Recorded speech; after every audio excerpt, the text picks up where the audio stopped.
Hey guys and welcome! So, in today's video, we're gonna go over the best mouse sensitivity settings for Battlefield 5. As you can see it on the screen, they're working pretty well and the statistics are on point, especially the KD. Close to 4, we're getting there, we're gonna get there by the end of the week.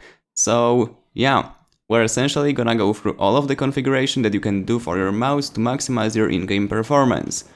If you're playing on console and you're wondering what the heck are you even doing in this video, well, some of the parts, especially the part about in-game sensitivity settings, will also apply to consoles because those are exactly the same. Anyway, let's get to the point. If you're playing on PC, you essentially have 3 different settings to worry about if you want to set up your mouse properly. You have your mouse pulling rate, you have your mouse DPI, and you have in-game sensitivity settings. Those are pretty much the all 3 things that you need to set up if you want to maximize your performance with your mouse. So let's start from the beginning. Mouse pulling rate. What is it? Well, mouse pulling rate is a rate at which your mouse will send information to your PC. Most likely, you will be able to set this up in your mouse software. Sadly, I'm not able to show you mine because I'm using Zoe FK2 and this mouse actually doesn't have any software to change anything on the mouse.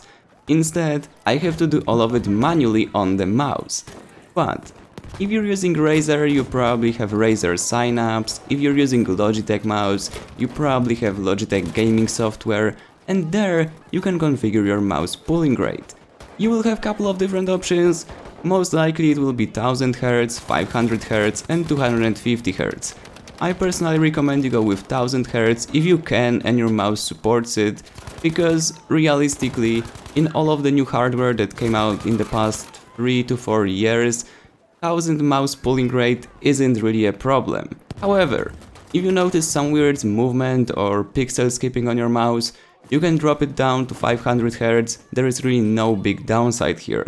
You're not even gonna notice it, trust me. Then we have the DPI settings, probably the most important thing. So, essentially, again, typically you can configure it in the software that comes with your mouse. What is the rule in setting up DPI?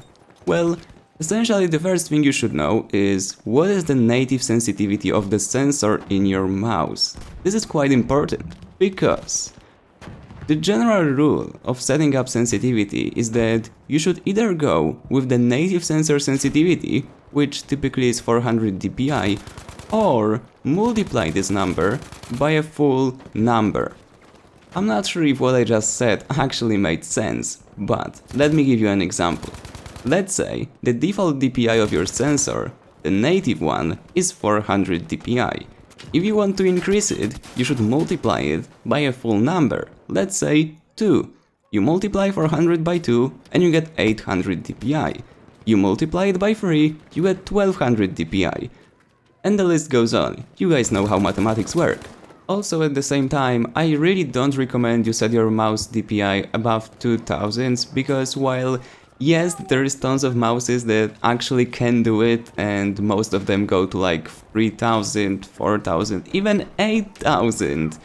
At that level, your mouse will start skipping pixels, and while you might not notice it while browsing the internet or using desktop, you will notice it while aiming in the game. And if you don't, well, it might still mess up your aim, so I recommend you tone it down. I personally find the 1600 to be the max I ever used, but I'm currently personally using 800 dpi on my mouse. So yeah, the third and the last part. Mouse in-game sensitivity settings. Well, before we go further, you have to go here and enable raw mouse input. What is it? Well, essentially, it ensures that if you do some weird settings in Windows, such as mouse acceleration, or you set different sensitivity in Windows, that sensitivity will not carry on into the game and therefore will not mess up your aim. That's pretty much it. You should always enable it. And as for the general sensitivity settings, well, as you can see, I personally use 4% in-game sensitivity, which combined with 800 dpi is quite low. Trust me, it's really low. I need a 50 cm mousepad and I still cannot do a 360 if I drag my mouse from one side to another, so I don't really recommend you go that low, But just keep in mind that the lower the sensitivity is, the easier it is to actually control the weapons and have accurate aim.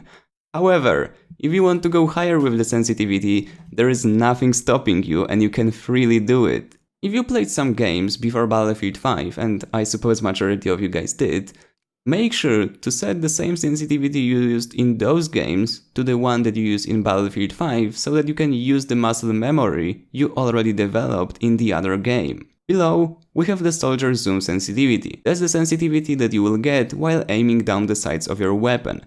I currently have mine set to 100 and it's quite good, but if you're using a higher sensitivity, because mine is low in general, I recommend you go a bit lower to 80, maybe 90% here. It should give you better results in aiming. And as for the vehicle sensitivity, I use 12%. I generally multiply my general sensitivity by 3 if I want to get the value for the vehicles, but it's not a solid rule, like you can set whatever you want. I'm just giving you what I use for the past 3000 hours of playing Battlefield games. In total, in the past 6 years, just to be clear. Then we have the advanced section, and one setting which is probably the biggest mystery to all of the new players playing Battlefield 5. Uniform soldier aiming. The description that DICE developers put in the game, forget it, you're not gonna understand it. Essentially what this setting does is it matches the sensitivity across all of the sights in the game. Because typically, in every shooter pretty much, if you have, for example, a 6x magnification scope, the sensitivity on that scope, while aiming through it, will be higher than the sensitivity on, for example, 1x scope, because it zooms in less. So then, you can always enable this option and match the sensitivity across all of the different scopes in the game. After you do so, you don't need to pay attention to all of the settings below, where I have some values to 100, some values to 90, because for you, all of those will be exactly the same while aiming down the sights. I don't personally use the uniform soldier aiming, I got used to playing without it, and I personally don't like the option. But if you're a new player, especially a new player, try playing with this option enabled. Trust me, it is much easier to learn how to aim effectively with it. Also, if you're like me and you don't like the uniform soldier aiming, just remember, you can tweak each individual sensitivity for each individual scope in the game here. But remember that those values that you set here will be multiplied by the general soldier aim sensitivity that you set before. Here, when you scroll down, you also have the options for the vehicle sensitivities, but I'm not really gonna go over them. You can just copy my settings. Those are the settings I use and they work pretty well. So that would be it for this tutorial, guys. But before you guys click off, just let me say this. There is no perfect sensitivity in the world, which means everyone will have different preferences here. And I just hope that I explained it at least a little bit and it will be much easier for you to pick your own sensitivity now. And as always, if you enjoyed, remember to leave a like, subscribe, and I see you on the battlefield.